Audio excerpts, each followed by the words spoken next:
दोस्तों, तो कैसे हैं आप सब। स्वागत है मेरे हिंदी शॉर्ट हैंड डिक्टेशन में 150 शब्द प्रति मिनट के स्पीड से। स्टार्ट। अध्यक्ष महोदय, मैं आपको एक और बात बतलाना चाहती हूँ और वह यह है कि कृषि विभाग को योजना आयोग ने बहुत गलत रास्ते में बिठा दिया है। उन लोगों के पास लड़ने के लिए दम नहीं है और देश में खाद्यान्न उत्पादन बढ़ाने के लिए जो योजनाएं चाहिए और उनके लिए जो धनराशि चाहिए वे उनको पूरी तरह संस्कृत नहीं करा पाते हैं। कृषि विभाग तो जमीन की तरह आधार होता है और उसी पर देश के लिए पर्याप्त अन्न पैदा करने का महान भार है। इसीलिए यह बहुत आवश्यक है कि अधिक अन्न उपजाने के मार्ग में जो भी आवश्यक कदम यह विभाग उठाना चाहे उसमें किसी तरह की रुकावट न हो। बहुत सी हड़तालें हो सकती है, मजदूर काम से बरी हो सकते हैं, लेकिन किसी भी हालत में वे खाने से बरी नहीं हो सकते। अब हम देखते हैं कि मिलों और कारखानों में हड़तालें हो जाती है, छुट्टी हो जाती है, तो आम काम के दिनों की अपेक्षा लोग उन दिनों में ज़्यादा खाना खाते हैं, ज़्यादा दावतें करते हैं। आज यह हमारे लिए यह सर्वाधिक महत्व का विषय है कि हमारा अन्न का उत्पादन उस गति से बढ़े ताकि हम अपनी खपत से अधिक उत्पादन कर उसका निर्यात कर सकें।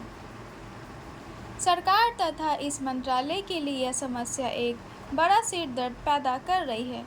हर एक विभाग में बड़े बड़े अधिकारी बैठे हैं और हजारों रुपए के बड़े बड़े वेतन ले रहे हैं, लेकिन मुझे दुख के साथ कहना पड़ता है कि उनका दिमाग कार्यक्रम की मिसालों और कागजों में लगा रहता है। इस विभाग का काम बहुत ही महत्वपूर्ण है। प्राकृतिक कोप के कारण जो समय समय पर हमारी फसलों को नुकसान होता है, इससे भी अपनी फसलों की रक्षा करने के लिए आवश्यक कदम उठाना इसके जिम्मे है। आज मेरे पास लखनऊ से कुछ लोग आए थे और वे लोग बोल रहे थे कि यहाँ दिल्ली में इस अवसर पर ठंडी हवा चल रही है और आप यहाँ दरवाजे बंद करके बैठे हैं या आराम से लेटे हैं, लेकिन हमारी तो जान खतरे में है। वहाँ ओले गिर रहे हैं और हमारी गेहूं की फसल खतरे में है। अब यह इस विभाग का काम है कि चूँकि हवा में पानी ज़्यादा होता है, इसीलिए फसल के बचाव के लिए उस पर नियंत्रण किया जाए जिससे फसल की हानि न हो।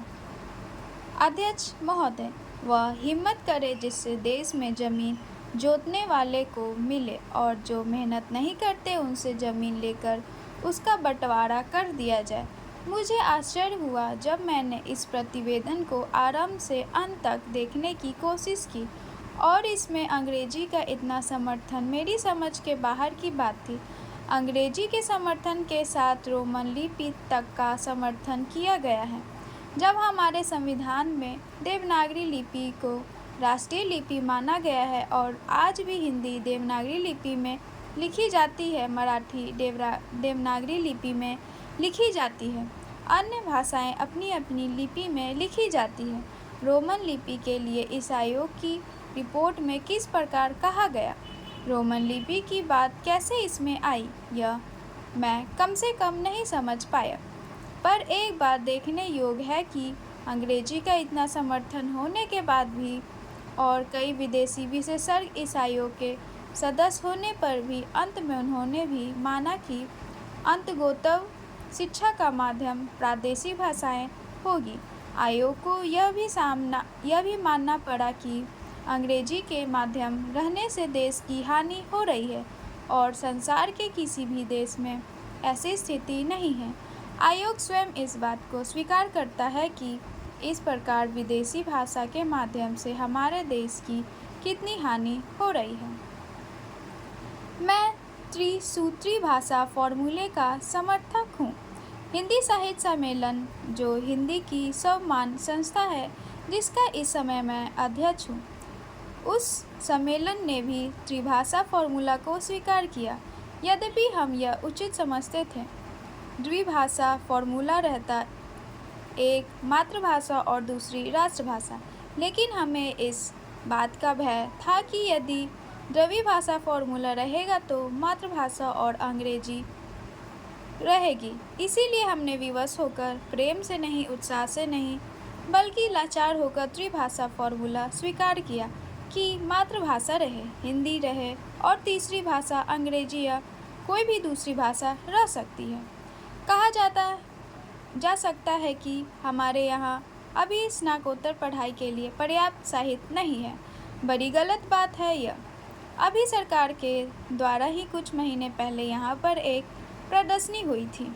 उस प्रदर्शनी से यह बात स्पष्ट है कि हमारे यहाँ पर वैज्ञानिक और शास्त्रीय विषयों पर भी कम से कम हिंदी में पर्याप्त पुस्तकें है। स्टॉप। ये डिक्टेशन आप सबको कैसी लगी कमेंट में ज़रूर बताएं और लाइक सब्सक्राइब करना तो बिल्कुल भी ना भूलें। तो आज का सेशन यहीं पे समाप्त करते हैं। धन्यवाद।